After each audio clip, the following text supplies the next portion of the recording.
Okay, Assalamualaikum warahmatullahi wabarakatuh. Now we will continue with the second part for the second law of thermodynamic, which is about the Carnot cycle. Okay.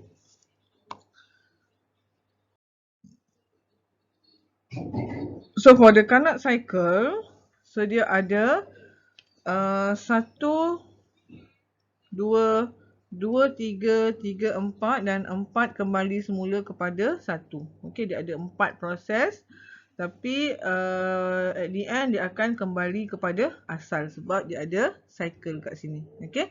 So the first part, which is the process 1 to 2, dia adalah reversible isothermal heat addition at the high temperature.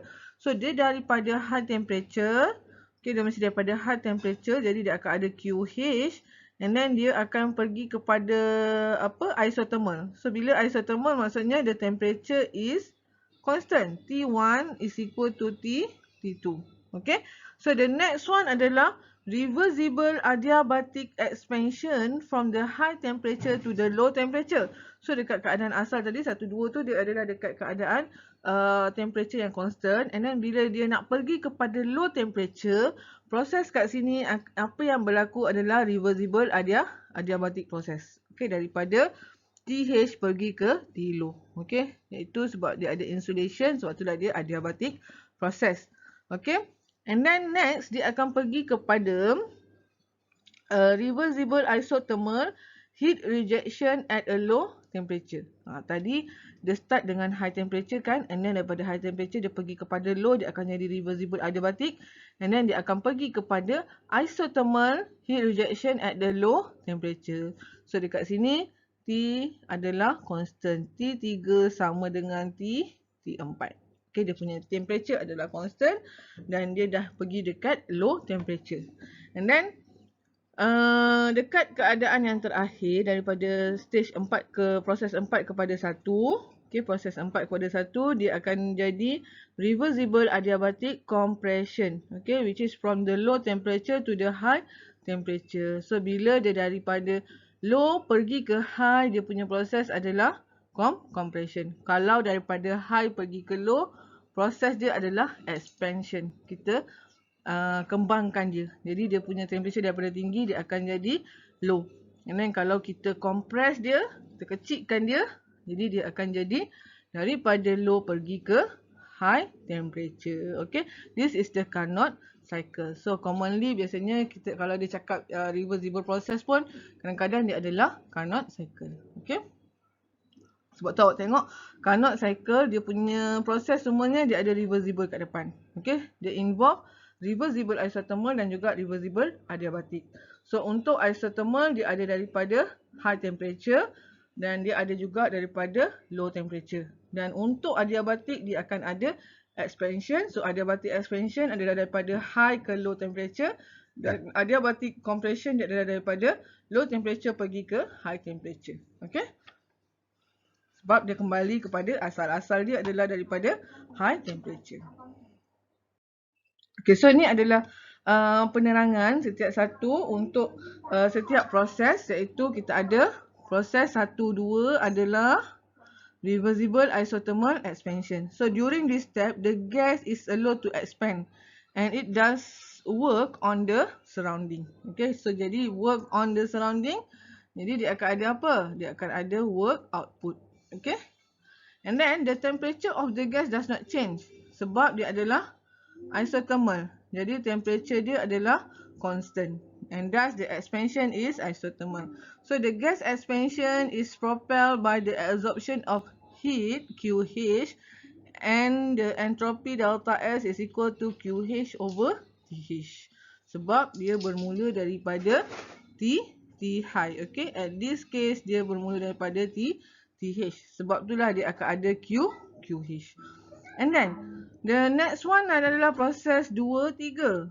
Proses 2, 3 tadi dia adalah adiabatic expansion. So the mechanism of the engine are assumed to be thermally insulated. Sebab itulah dia adalah adiabatic. Thus neither gain nor loss the heat. So heat tu tidak akan keluar ataupun masuk sebab dia adalah adiabatic expansion. So the gas continues to expand and then doing the work on the surrounding, losing an equivalent amount of the internal energy. Okay, dia pun sama. Dia doing work on surrounding. Jadi dia pun adalah W out kat sini. Okay, so the gas expansion cause it to cool to the cold temperature TL. Sebab tu bila dekat keadaan ni, dia punya temperature nak pergi daripada TH nak pergi kepada TL. Okay, then the entropy remain unchanged. Okay, so the next part adalah 3 pergi ke 4. So 3 pergi ke 4 dia adalah reversible isothermal compression. So now the surrounding do work on the gas. Jadi dia akan dapat work in. And then in this case an amount of heat QL and entropy is equal to delta QL over TL to flow out the gas to the low temperature. So daripada kat sini maksudnya dia adalah isothermal, constant temperature kan, temperature dia adalah constant tapi dia sudah berada di TL. Okay. And then the last one adalah daripada proses 4 pergi kepada 1, dia adalah reversible adiabatic compression. So during this step the surrounding do work on the gas. So dia sama juga adalah W in and then increase its internal energy and compressing it cause a temperature rise to TH. So dekat sini daripada TL dia akan jadi TH semula sebab initially memang dia start with TH. So the entropy also remain unchanged. So ingat for the adiabatic process, entropy also is equal to 0 lah. Tak ada perubahan entropy. So at this point, the gas is in the same state as the start of the initial step. Sebab dia kembali kepada asal. Okay. Okay, so next is the TS diagram dan juga PV diagram untuk Carnot cycle. So kita ada daripada high temperature. So the proses 1 ke 2 dinamakan sebagai isothermal. Nampak temperature dia adalah constant. Jadi dia adalah isothermal sebab dia daripada suhu tinggi. Jadi kita panggil dia sebagai expansion. Okay, so daripada proses 2 ke 3 dia adalah adiabatic expansion. Di mana dia adalah daripada suhu yang tinggi pergi ke suhu yang rendah. So dekat keadaan adiabatik ni dia punya S adalah sama, S constant, delta S constant. Jadi bila delta S constant, S2 is equal to S3 ataupun kita kenali sebagai isentropic process. Okay. And then daripada 3 ke 4 dia nak jadi dia dekat suhu rendah kan. Jadi bila dia suhu rendah dia punya nama adalah isothermal compression. Okay. So bila dia nak kembali kepada asal, nak jadi ke suhu tinggi balik, dia akan melalui proses adiabatic compression. Okay, so semuanya ni adalah disebabkan dia Carnot. So dia adalah reversible. Okay, semuanya adalah reversible. Okay, so untuk PV diagram, so macam ni adalah gambar rajah untuk PV diagram. So samalah, dekat sini adalah TH is equal to constant. Kat sini TL is equal to constant due to the isothermal process. And then this isentropic is due to the adiabatic process. Okay.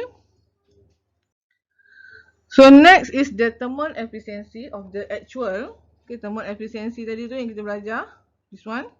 Of the actual and reversible heat engine operate between the same temperature limit compare as follow. So kalau kita punya nilai thermal efficiency lagi kecil daripada thermal efficiency reversible, jadi dia adalah proses irreversible heat engine. Kalau nilai kita punya thermal efficiency adalah sama dengan thermal efficiency reversible, this process is the reversible heat engine. Kalau dia lagi besar daripada reversible, dia adalah impossible heat engine. Okay, sama juga untuk coefficient of performance. So coefficient of performance ni untuk siapa? Untuk refrigerator and also untuk the heat pump. So kalau COP untuk refrigerator tu dia adalah lagi kecil daripada COP reversible, Jadi itu adalah irreversible refrigerator. Kalau dia sama, dia reversible. Kalau dia lebih besar, dia adalah impossible. Okay. Samalah untuk kedua-dua heat engine dan juga refrigerator. Okay, so now we go to the first example. So given here, steam power plant. Okay, so when it said is the steam power plant, automatic dia adalah heat engine. So it produce 50 megawatt of net work. So kita lukislah mudah. So kita ada heat engine. So heat engine ingat dia akan keluarkan W net out. And then dia daripada QH kepada QL, TL, sini TH. So tengok apa yang dia bagi. Dia kata 50 ni adalah network. Jadi dekat sini adalah sama dengan 50 megawatt. So while burning fuel to produce 150 megawatt of heat energy at the high temperature. So at the high temperature tu adalah 150. Okay, jadi QH is equal to 150 megawatt. Okay. And then dia suruh cari, determine the cycle thermal efficiency. And then dia nak nilai heat reject by the cycle to the surrounding. Okay, iaitu nilai QL. Okay. So, kita dah tahu nilai QH, kita ada nilai W net. So, tak ada masalah. Thermal efficiency is equal to output over input kan. So untuk heat engine, output dia adalah W net out. And then input dia adalah QH. So masukkan je lah nilai sebab semua dah diberi. Okay, iaitu 50 bahagi dengan 150. So you akan dapat nilai dia adalah 0.33 ataupun 33%. Okay, next dia suruh cari adalah QL. So relationship dengan QL kita boleh dapat daripada W net out. W net out is equal to QH minus QL. So kita dah ada nilai QH, kita ada W net, so kita boleh dapatkan nilai QL. So masukkan nilai lah. So sini 50, sini 150 minus QL. So QL adalah sama dengan 100 megawatt. Okay. Okay, so next, a Carnot heat engine. So dia adalah Carnot and then dia heat engine juga. Okay, so kat sini kita lukis dia adalah heat engine. And then so heat engine dia akan ada W net out. And then dia akan ada QH in dia. And then dekat sini adalah TH, sini TL. So sini akan ada QL. So dia bagi kat sini, heat engine receive 500 kilojoule of heat per cycle. Jadi dia terima kan. So bila dia terima, dia adalah QIn dekat sini.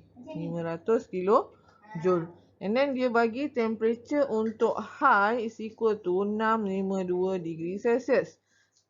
Dan temperature untuk low adalah 30 degree Celsius. So you need to convert kepada Kelvin, jadi tambah 273. Okay. So dia suruh cari yang pertama adalah thermal efficiency. So disebabkan ni adalah Carnot, jadi you boleh gunakan temperature. Okay. So thermal efficiency untuk reversible process. So ini adalah heat engine, jadi dia adalah 1 minus TL over TH. Okay, so kalau you tak ingat rumus ni, you boleh derive balik semula. Okay, gunakan output pada input, output bahagi input, so you akan dapat this equation. Okay, and then, so nilai TL kita ada, nilai TH kita dah ada. Jadi masukkan sajalah. Okay, so dia akan dapat 1 minus 30 plus 273 bahagi dengan 652 tolak tambah dengan 273. Okey, dapat macam ni. So you akan dapat 0.672. Okey, dan dia suruh cari adalah dia punya nilai The amount of heat reject at a low temperature. So kita nak cari nilai Q, QL dia berapa. So kita dah ada nilai N, nilai thermal efficiency, dan kita juga ada nilai QH. So kita boleh dapatkan nilai Q, QL. So kalau kita nak guna nilai apa? W, maksudnya from this equation menggunakan W tak boleh kan? Sebab kita tak ada nilai W. Kan kita ada equation N is equal to W net out over dengan QH. So ini kita ada. Ni kita ada. So kita boleh dapatkan ni. Dan daripada sini kita boleh tolakkan dia. Itu pun boleh. Lagi satu cara kita boleh guna yang mudah sebab dia adalah reversible kan. So you boleh gunakan relationship antara QL and QH is equal to TL over TH. Okay. So dua-dua pun betul. Kalau you guna kaedah yang ini, you cari dulu nilai W and then dah dapat nilai W net, you buat QH minus QL. So you akan dapat QL kan. So guna cara ni pun betul, guna cara yang ini pun betul. Okay, tak ada masalah. So QL is equal to 30 tambah 273 652 tambah 273 darab dengan 500. Okay, you akan dapat 163.78 kilojoule. Okay. So next, an inventor claims to develop refrigerator. Okay, in this case dia adalah refrigerator. So refrigerator dia akan dapat W net in, and then dia akan daripada low temperature pergi kepada high temperature. So dia punya desired output dia adalah dekat QL.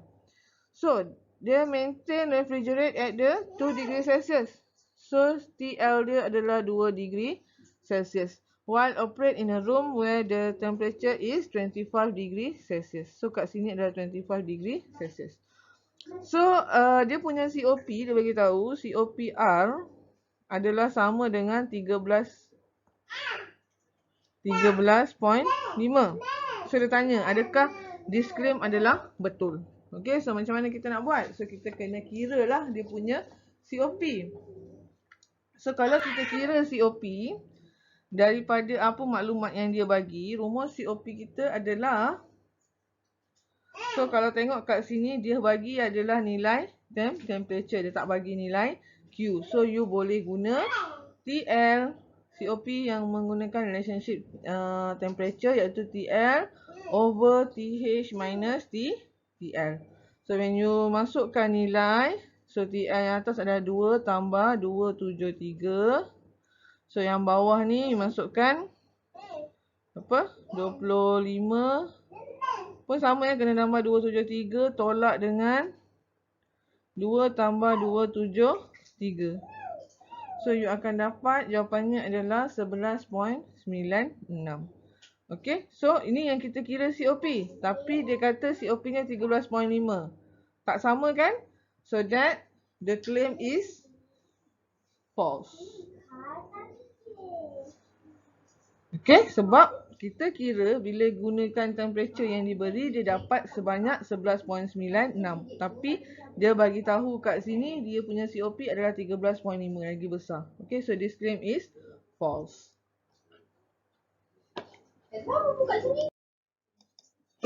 Okay, so next example, dia kata Carnot heat engine. So masih lagi heat engine. So heat engine dia ada W net out. So dia daripada suhu tinggi ke suhu rendah. So tengok apa yang dia bagi. So dia kata heat engine receive 900 kilojoule of heat from source of unknown temperature. So dia terima heat kan, jadinya this heat adalah QH. Sebab QH ni adalah Q in kita untuk heat engine. 900 kilojoule. And then dia bagi juga, dia kata produce 500 kilojoule of network. So network kita kat sini adalah 500 kilojoule. And then reject heat to a sink. Kat sini TL adalah 30 degree Celsius. So macam mana kita nak kira? Yang pertama adalah find the temperature and then find the thermal energy. So kalau tengok kat sini, kita boleh dapatkan nilai thermal energy sebab kita dah ada nilai W dan juga QH, dan kita juga boleh dapatkan nilai QL. Okay. So daripada dia bagi adalah W net out. So daripada W net out, awak boleh dapatkan QH minus QL. So QH kita ada, W kita ada. So kita boleh dapat nilai QL. So QL kita akan dapat 900 tolak dengan 400. So dapat sini adalah 500. So sini akan dapat 400 kilojoule. And then daripada QL, kita boleh gunakan relationship QL over QH is equal to TL over TH. So kat sini kita boleh dapatlah nilai TH sebab ni semua dah ada. So masukkanlah 400 bahagi dengan 900 sama dengan TL dia adalah 30 tambah 273 bahagi dengan TH. So you akan dapat nilai TH is equal to 681.75 Kelvin. Okey, ataupun 408.75 degree Celsius. And then seterusnya dia suruh cari adalah thermal efficiency. Okey, dia nak thermal efficiency. So ni adalah A. So untuk thermal efficiency, B is equal to 1 tolak dengan TL over TH. Sebab apa? Sebab dia dah cakap kan dia adalah Carnot. So kalau dia bagi tahu dia Carnot, awak kena guna Carnot. Kalau dia tak bagi tahu itu adalah Carnot, tapi nilai yang dia bagi, maklumat yang dia bagi adalah temperature, so you can use the relationship of temperature. Okay. So masukkan saja nilai. Tambah 273 kat sini adalah 681.75. So you akan dapat the value is 0.56 ataupun 56%. Okay.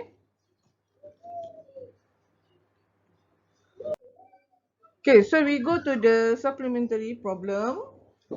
So dia kata a 600 megawatt steam power plant which is cool. So bila steam power plant, that means this is the heat engine.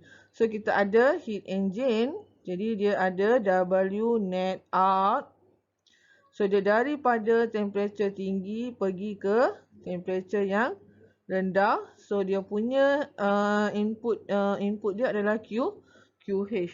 So dia bagi kat sini dia punya thermal efficiency adalah 0.40. So dia kata 600 megawatt steam power plant. So maksudnya dia adalah benda yang dia produce, iaitu kita punya desired output kita. So desired output untuk heat engine adalah W net out. So W net out is equal to 600 megawatt.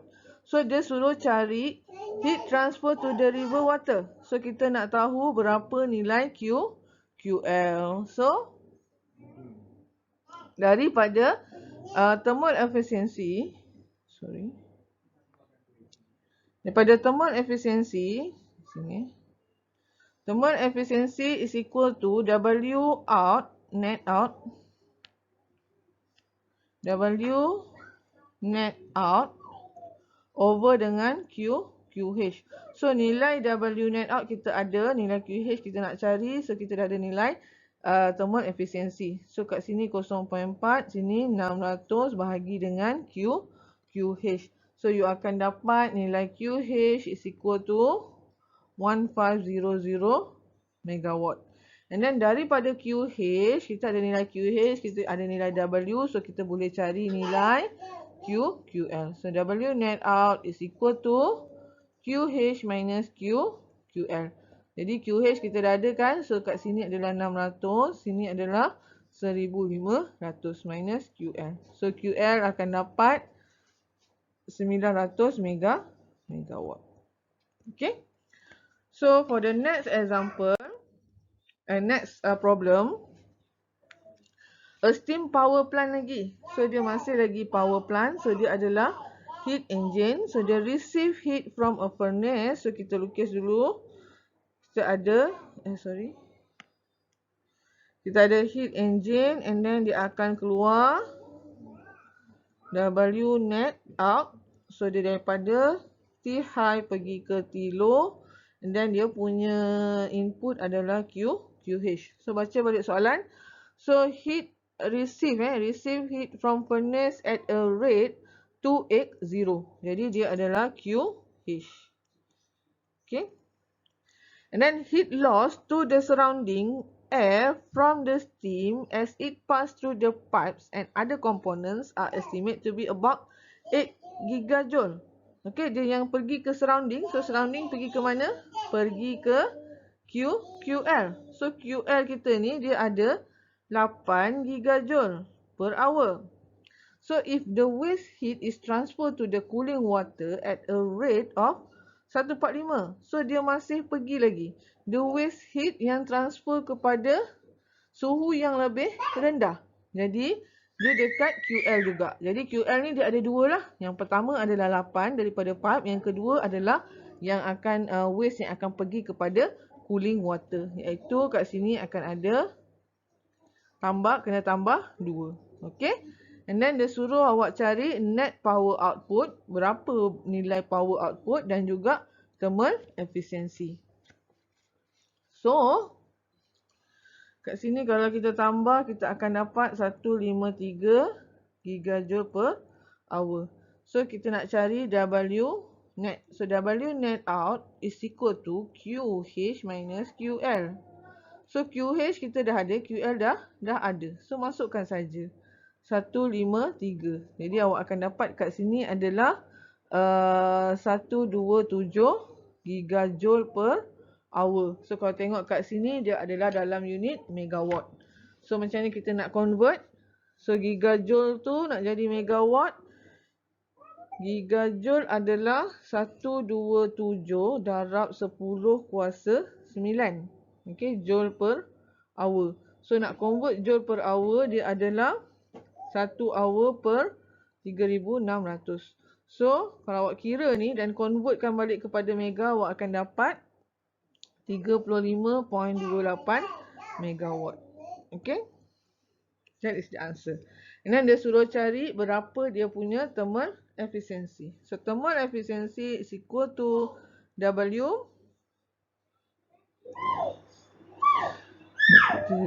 net in, net out over dengan QH. So W net tadi kita dah dapat iaitu 35.28 megawatt. So yang ini awak kena convert kena convertkan 280 darab 10 kuasa 9 darab 1 per 3,600. Okay, so awak akan dapat berapa? 280 darab 10 kuasa 9 bahagi 3,600. So akan dapat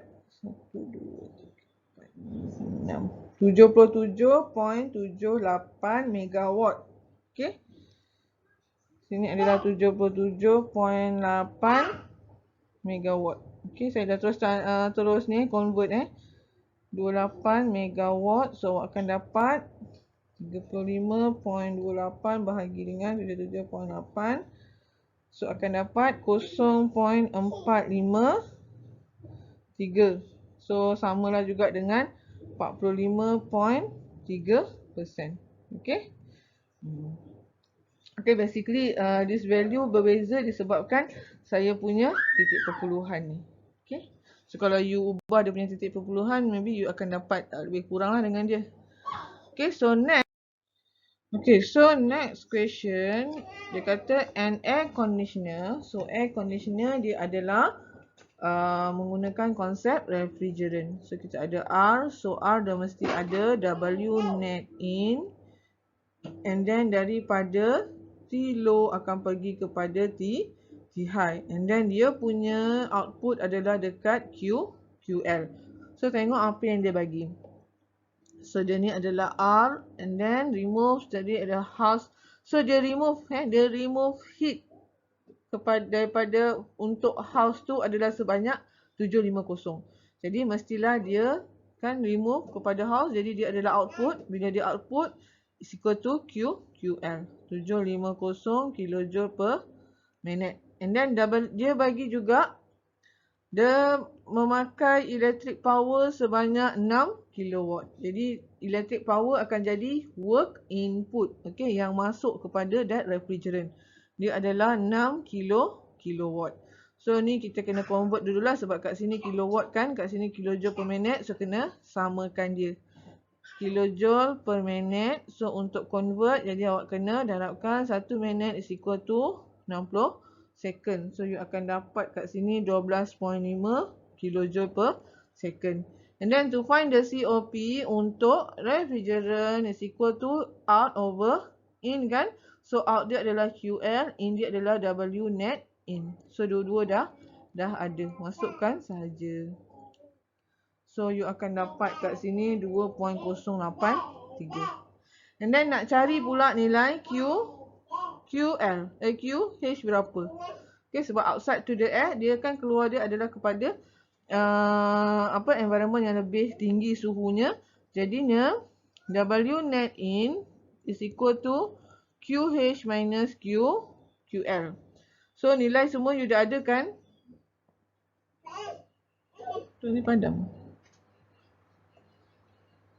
So kita dah ada nilai QH and QL. QL kita nak cari, QL kita ada, QH kita nak cari, W kita dah ada. So W adalah 6 sama dengan QH kita nak cari, and then QL kita adalah 12.5. So rearrange, you akan dapat 18.5 kilojoule per second. Okay, so kita kena convert kepada. Okay, so for this extra question, you can try yourself and then we can discuss during the Google Meet session. Okay, so that's all for me for this part. Thank you.